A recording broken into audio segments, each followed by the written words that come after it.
మా latest videos కోసం మా ఈ తెలుగు న్యూస్ ఛానల్ సబ్స్క్రైబ్ చేసి గంట సింబల్ యాక్టివేట్ చేసుకోండి.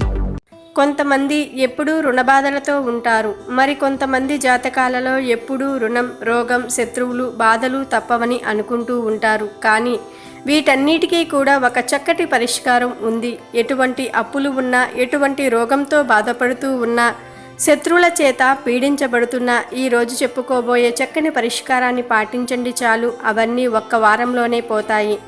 అదేంటి, ఒక్క వారం రోజులలో ఈ సమస్యలన్నీ పోతాయా అని ఆలోచిస్తున్నారా?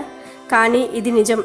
ఈరోజు చెప్పుకోబోయే ఈ చిన్న పరిష్కారాన్ని భక్తి శ్రద్ధలతో, నమ్మకంతో పాటిస్తే మీ కష్టాలన్నీ వారం రోజులలోనే పోతాయని పండితులు చెప్తున్నారు. మరి ఏం చేయాలో ఈరోజు మనం తెలుసుకుందాం. జాతకంలో దోషాలు ఉన్నప్పుడు జ్యోతిష్యుల దగ్గరికి వెళ్తే ఆ రాయి ధరించండి, ఈ రాయి ధరించండి అని చెప్తారు. కానీ ఈ పరిష్కారంలో ఎటువంటి రాళ్ళు ధరించడం అవసరం లేదు. మీ జాతకంలోని రుణ, రోగ, శత్రు బాధలన్నీ ఎటువంటి రాళ్లను ధరించకుండానే పోగొట్టుకోవచ్చు. ఇది చాలా బలమైన తంత్రం. చండీ పూజ చేస్తే ఎటువంటి శత్రువులైనా సరే నాశనమైపోతారు. అలాంటి సహస్ర చండీ ఉన్నటువంటి హతా జోడీని గురువారం నాడు ఇంటికి తెచ్చుకోండి. హతా జోడీని తెచ్చుకుని ఇష్టదైవం దగ్గర పెట్టి పూజించుకోవాలి. పూజ మొదలుపెట్టే ముందు ఒక నిమ్మకాయను తీసుకుని 2 ముక్కలుగా చేసి హతా జోడీ దగ్గర పెట్టాలి.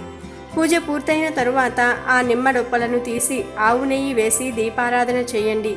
ఆ తరువాత జటామాంసీతో ధూపం చూపించి ఆ హతా జోడీని ఒక ఎరుపు రంగు వస్త్రంలో వేయండి. అలాగే నిమ్మకాయ డొప్పలను కూడా ఈ వస్త్రంలో వేసి మూట కట్టి ఇంటి ప్రధాన ద్వారం వద్ద కట్టి ఉంచండి. చాలు, వారం రోజులలోనే మీ సమస్యలన్నీ పోతాయి. మనం పూజ చేసుకున్న కుంకుమను ప్రతిరోజు ధరిస్తూ ఉండండి.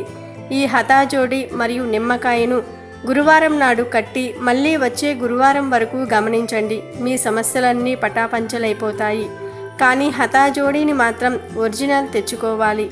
బయట దొరికే హతా జోడీలన్నీ నిజమైనవి కావు. హతా జోడీ మంచిదైతేనే ఈ పరిహారం బాగా బలంగా పనిచేస్తుంది. కావున హతా జోడీని కొనుక్కునేటప్పుడు చాలా శ్రద్ధగా నిజమైనదా కాదా అని తెలుసుకొని కొనుక్కోండి. కనుక మీరు కూడా ఏదైనా గురువారం నాడు ఈ పరిష్కారాన్ని పాటించి మీకు ఉన్న ఎటువంటి సమస్యనైనా సరే తొలగించుకొని సంతోషంగా జీవించండి. వీడియో నచ్చితే లైక్ చేయండి, షేర్ చేయండి, బట్ సబ్స్క్రైబ్ చేసుకోవడం మర్చిపోవద్దు.